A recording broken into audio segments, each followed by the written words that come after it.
Venda é tudo? É praticamente tudo. Só há uma profissão no mundo, o vendedor.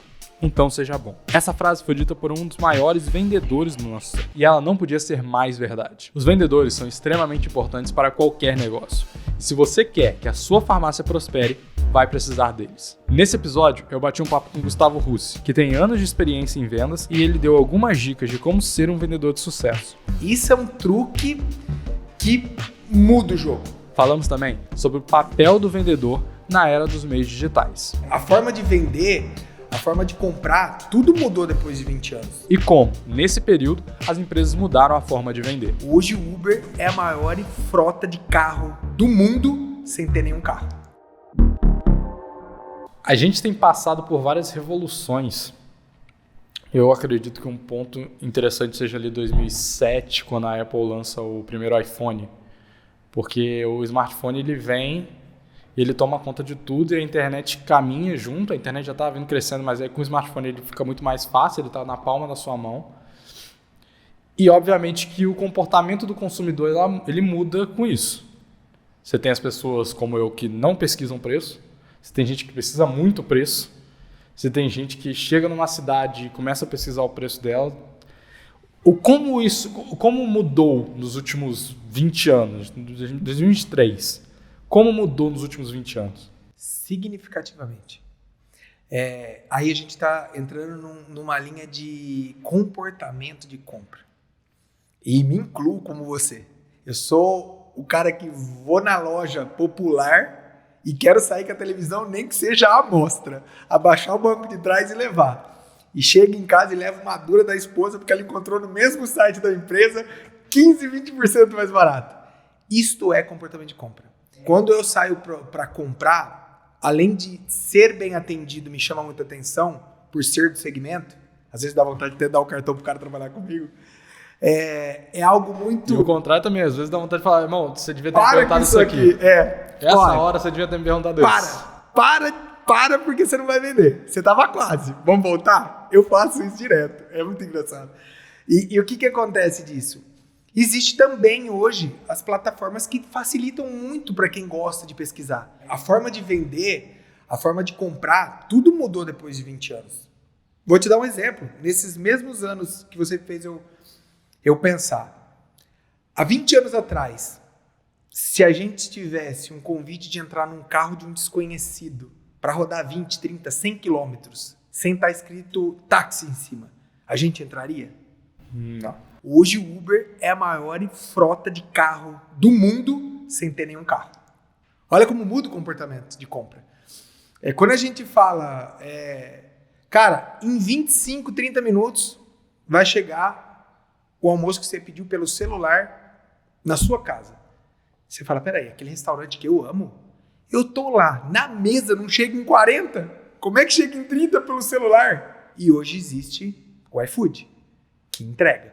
Então, assim, as facilidades que hoje plataformas digitais acabam trazendo a facilidade de compra, o desejo de compra, aquele funil de venda que eu falei, também é muito utilizado nas redes sociais. E quando a gente fala 20 anos atrás, um pouquinho mais para trás, quando a gente fala do comportamento de compra que vem do digital, aí vem aquele questionamento. Então é fundamental eu ter uma conta digital, vender online? Não é fundamental, mas o quanto antes você fizer, é melhor para a saúde do seu negócio. Não é fundamental ainda, né? Ainda. Porque o que acontece? Por conta do comportamento de compra. Então, o que é legal disso? Vira-se um canal a mais de faturamento para aquela empresa. Venda é tudo? É praticamente tudo.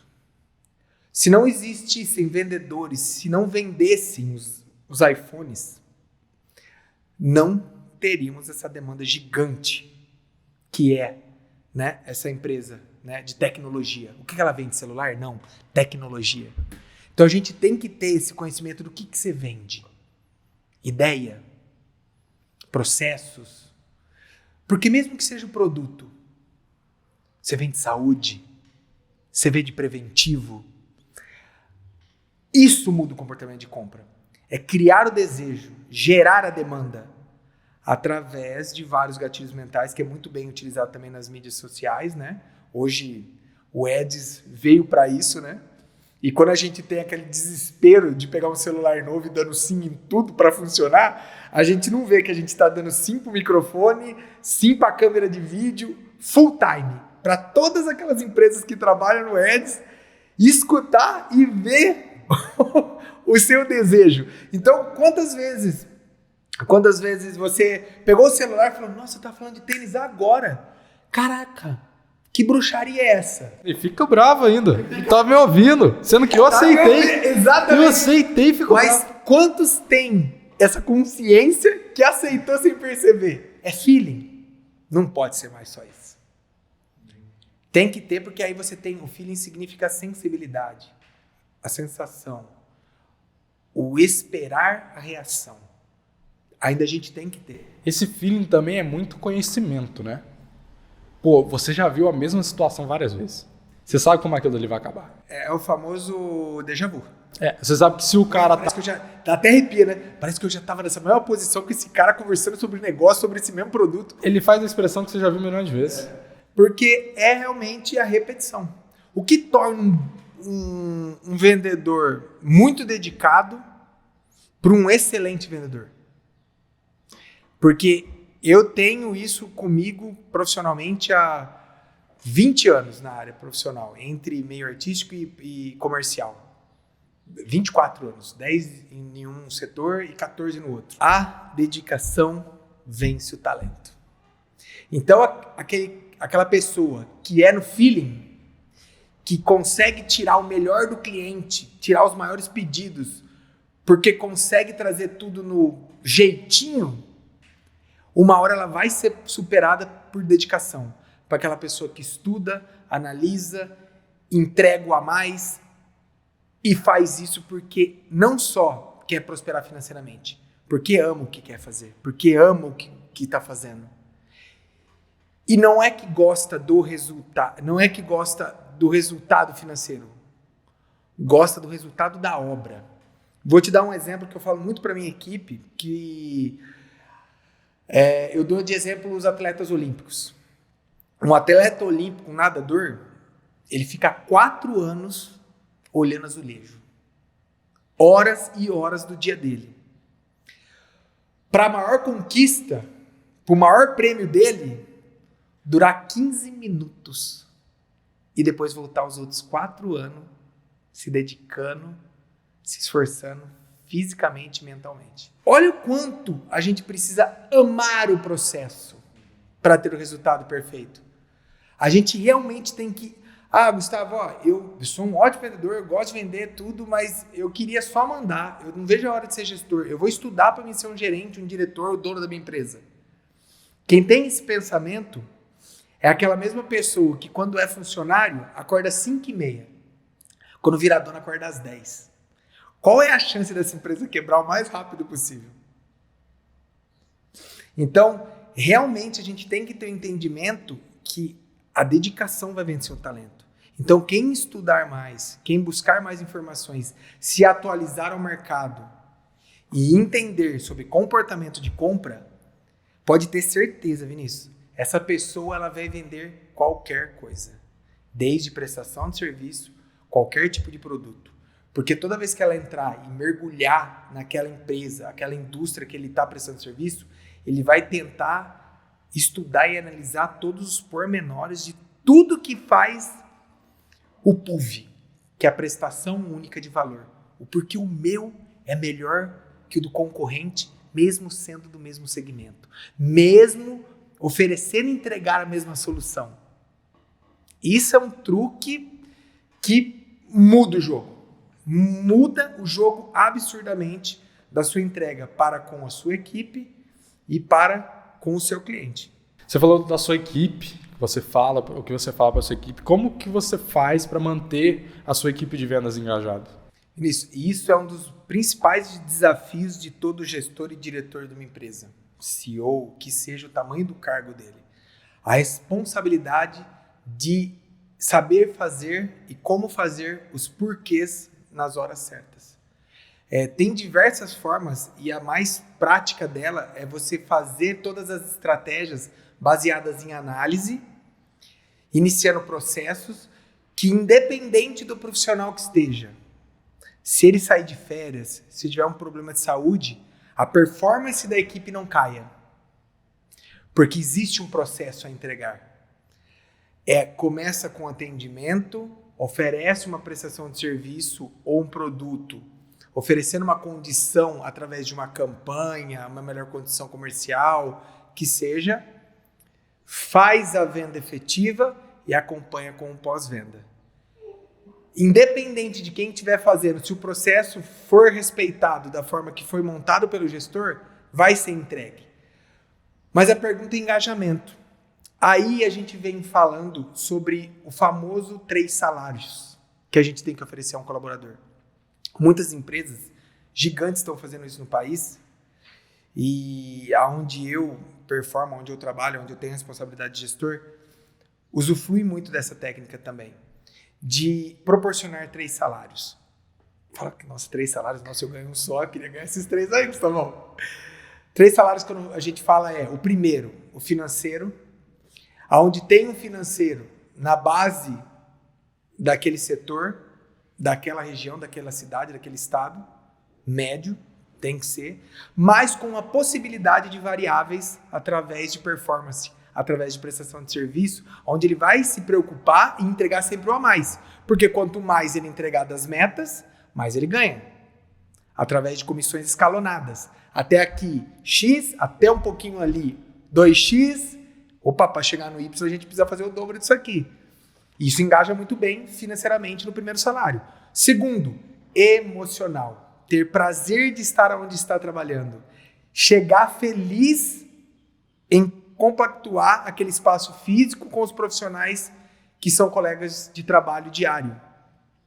Quando a gente fala de dias efetivos na vida da gente, vamos lá, a gente trabalha 6 horas, de 6 a 8 horas, dormimos o certo, né? A gente fala de 6, mas não pode falar, mas de 8 a 12, que a gente precisaria dormir para ter um sono bem aproveitado, fisiologicamente falando.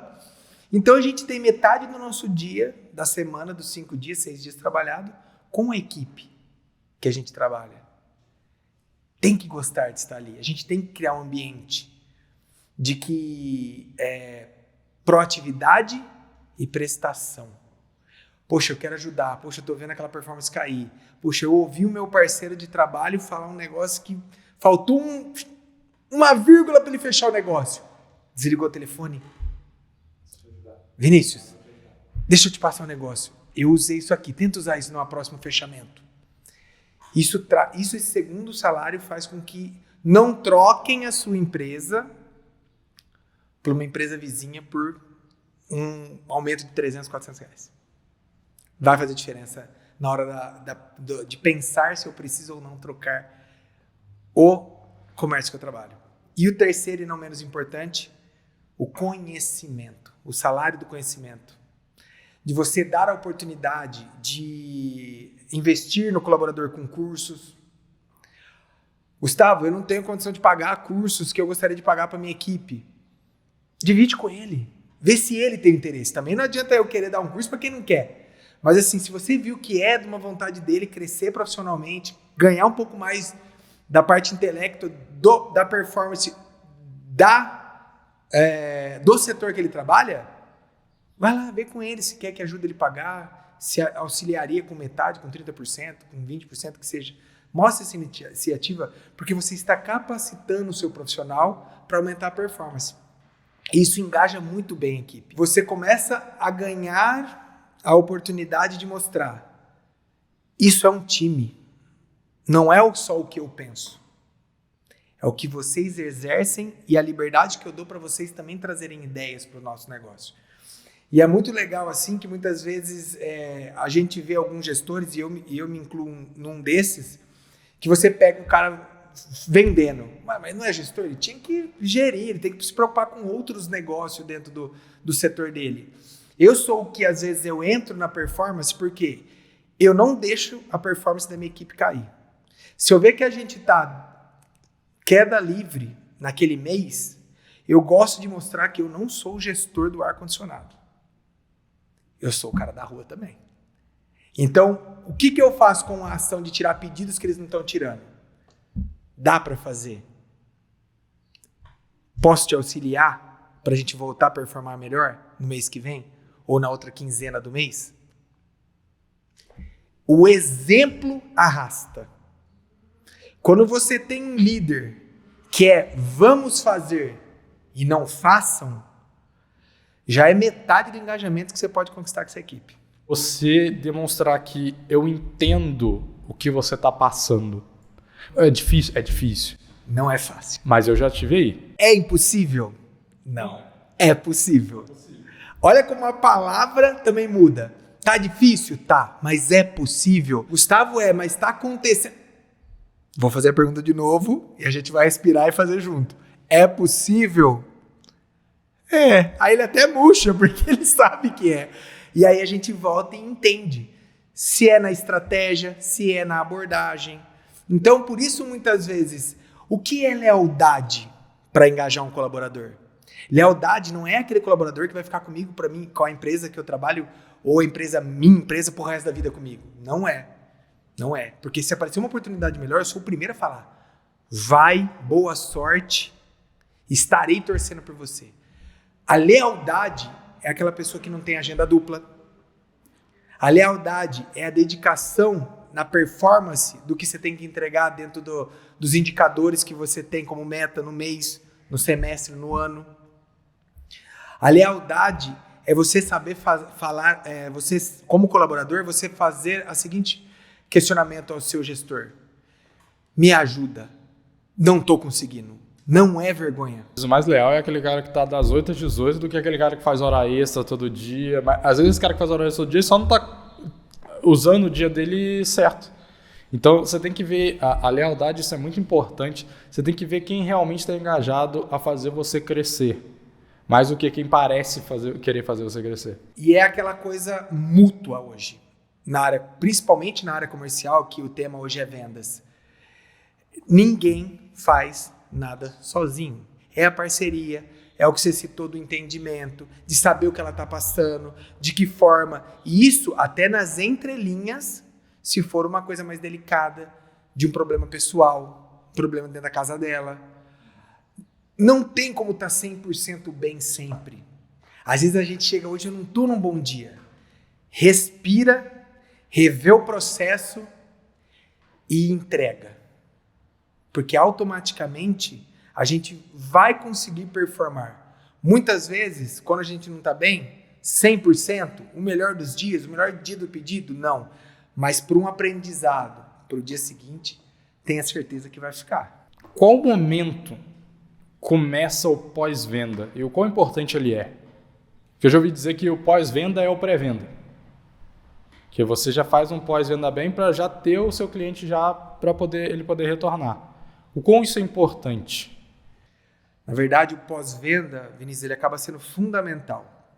É muito engraçado isso. Eu falo que o não para o vendedor tem que ser normal. A gente, muitas vezes, levei 5 não hoje à tarde, na parte da manhã, à tarde. Nossa, eu estou desmotivado a ir para a rua de novo. Ou eu estou desmotivado de oferecer tal produto na ponta da gôndola. Nossa, tá difícil vender isso hoje. A gente tem que se preocupar com o sim. Porque quando chega o sim, é a oportunidade que muitas vezes você tem uma só. E dessa uma só, você tem que gerar além das expectativas do cliente. Então, quando a gente fala de pós-venda, a gente tem que pensar em follow-up, a gente tem que pensar em CRM, a gente tem que pensar nesse CRM ou como um software ou como uma planilha, para a gente conseguir entender daquele comportamento de compra, da primeira compra, qual foi o resultado, fazer um acompanhamento daquele cliente. E muitas vezes quando a gente fala isso, é engraçado que a gente precisa criar um funil de venda para poder fazer um pós-venda. Desde a primeira informação, a capacitação, a venda efetiva, o pós-venda querendo entender sobre os resultados ou fisiológico de um produto ou de conhecimento técnico de um infoproduto, para aí sim poder ter a tão esperada recompra. Então acaba sendo fundamental o pós, porque ele é um processo inteiro. não é só depois da venda. Ele vem durante a venda até uma futura recompra, independente do produto que seja. Infoproduto físico. Então, a gente tem que sim se preocupar com o dinheiro investido por um cliente. Isso é pós-venda.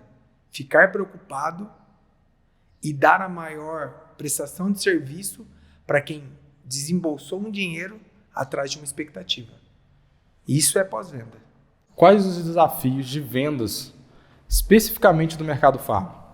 E quais soluções a gente pode ter para esses desafios diários?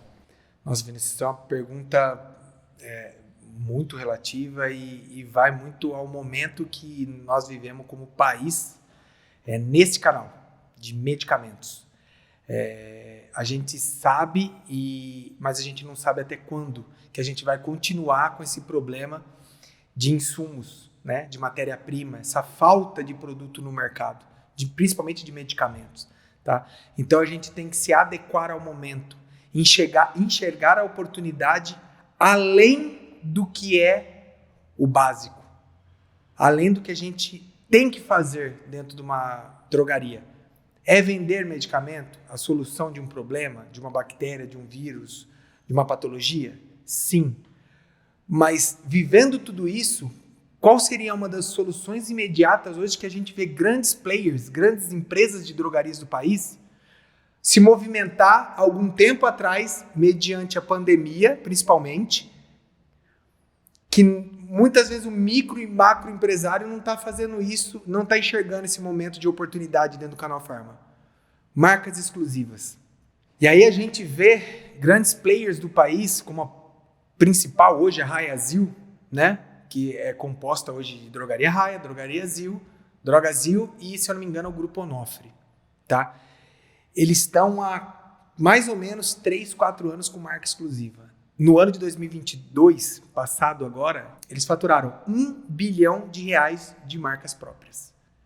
E com rentabilidades astronômicas. Essas marcas próprias, eles são só suplementos alimentares? Nossa. Não, hoje ele consegue um faturamento enorme desse, de R$1 bilhão só nas marcas próprias, dentro do grupo, com um segmento muito mais amplo. Desde equipamentos como umidificador, inalador, linha vegana, cosméticos, higiene, como fralda, lenço umedecido. E como ele tem um aporte muito grande e ele consegue fazer isso a custos menores, ele traz qualidade ao consumidor final. E aí na qualidade existe um custo-benefício. Então ele não é do mais barato, não é o produto mais baratinho da marca própria. É um produto excelente de qualidade que entrega um lucro maior para aquela empresa. Então não é à toa esse foco. Então, mediante a pandemia, a linha de protagonista de marcas próprias no país, ela foi lá para as alturas, de segmentos diversos. Alimentar, que a gente vê muito arroz, feijão, açúcar, bolacha, tudo da marca daquela empresa. E o Canal Farma ficou um tempo no polivitamínico só. E essas grandes players que começou a mexer de uma forma estratégica com mais segmentos, pensando em higiene, saúde e beleza. Então, quando a gente fala de como a gente pode prosperar financeiramente dentro das empresas, no Canal Farma, eu falaria para os empresários: olhe com mais carinho a marca própria da sua rede que você é associado. Olhe com carinho as indústrias ao redor da sua região, estado ou cidade, que podem fornecer produtos de qualidade exclusivo para você trazer para dentro da sua loja. Porque isso vai te trazer um pouco mais de conforto de não depender só de produtos hoje, que a concorrência ela é imensa.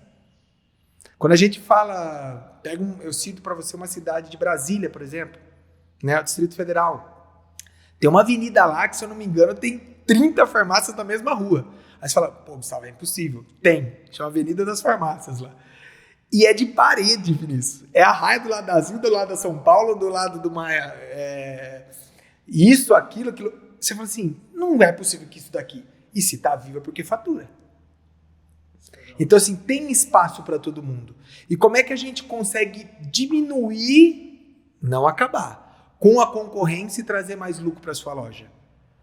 Eu vejo um momento protagonista do país, desde 2020 para cá, as marcas próprias pensando em não medicamentos, num contexto geral, higiene, saúde e beleza. Talvez esteja aí a solução da drogaria que está tão preocupada em aumentar os seus lucros, investir mais, montar uma segunda unidade e conseguir prosperar financeiramente o negócio dele. É isso, Gustavo, muito obrigado, viu? Valeu, eu que agradeço, Vinícius. Obrigadão. O Gustavo tem aqui na universidade, vai estar aqui embaixo o curso, o Venda Coerente a Respeito ao Cliente. Se você gostou desse vídeo e quer ver mais sobre essa parte de vendas, a gente tem outros vídeos que vão estar aqui também na tela. Então você pode ir lá, assistir, ver o que você quer aprender mais sobre. Temos temas de LinkedIn, temos temas de vendas, temos temas de marketing digital. Então você pode dar uma olhada. Não se esqueça de dar o like nesse vídeo e se inscrever no canal. Até a próxima.